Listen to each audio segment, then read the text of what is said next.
Donc, la revue mensuelle de performance du processus est une réunion qui est animée en principe par le pilote de processus ou son copilote. C'est une réunion au cours de laquelle sont passés en revue les résultats des indicateurs, les non-conformités enregistrées pendant la période écoulée, l'ensemble des plans d'action et au cours de laquelle sont proposées donc des actions d'amélioration pour le bon fonctionnement du processus. Donc, tout d'abord, il faut toujours être dans la logique PDCA. Donc, en premier, il faut planifier la revue.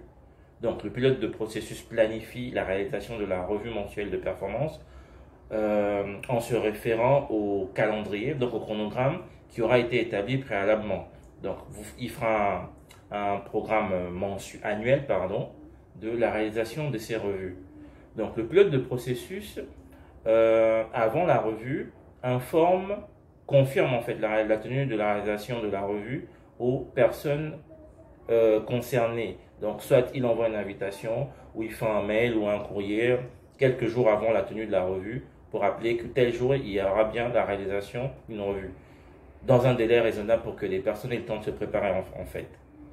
Donc, après l'étape planification, il faut passer à la réalisation même de la revue. Donc, durant la revue, le pilote de processus aborde plusieurs points, à savoir, en premier point, l'analyse des indicateurs de performance. Donc, il présente les résultats de la période écoulée en utilisant le tableau de bord de performance du processus.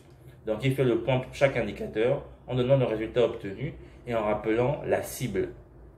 Pour les indicateurs dont les cibles ne sont pas atteintes, une analyse des causes probables est réalisée séance tenante, donc pendant la réunion, avec des propositions d'action d'amélioration, en désignant à chaque fois et pour chaque action un responsable d'action et en fixant des délais de réalisation raisonnables. Le deuxième point qui est réalisé concerne les non-conformités ou améliorations ou dysfonctionnements, selon le terme choisi, qui se sont déroulés pendant la période écoulée. Donc, il s'agit de présenter l'état de traitement des non-conformités enregistrées pour le processus durant la période écoulée. Donc, en 3, le pilote de processus fait un point sur les plans d'action. Il s'agit de présenter l'état de réalisation de l'ensemble des plans d'action du processus. Donc, en s'attardant sur les actions réalisées, les actions non réalisées, les actions abandonnées ou reformulées. Donc, le pilote présente dans les différents plans d'action du processus. Vous pouvez avoir le plan d'action global, le plan d'action suite revue de direction, suite enquête client, suite réclamation client, suite analyse des X, etc. Donc, des précisions seront données pour les actions non réalisées dont les dates sont échues et des actions devront être proposées.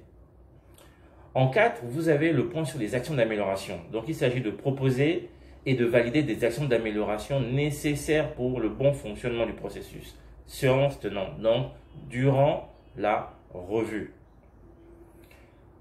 Une fois la partie réalisation, donc une fois le do terminé, on passe sur les données de sortie qui en principe vont rendre cette réunion, cette revue mensuelle efficace, à savoir le compte rendu de la revue. Donc, le compte rendu et le plan d'action. Effectivement, j'avais oublié le plan d'action. Donc, une fois la revue réalisée, un compte rendu doit être rédigé par le pilote ou une personne désignée par ce dernier. Donc, il utilise une information documentée qui existe dans le système de management de la qualité. Donc, en l'occurrence, un compte rendu de réunion, ça doit être un enregistrement. Donc, ce compte rendu doit être transmis par mail dans un délai raisonnable à l'ensemble des personnes ayant été conviées à la revue, en mettant systématiquement en copie le top management, donc la direction générale, pour qu'elle soit au fait de tout ce qui se passe en fait.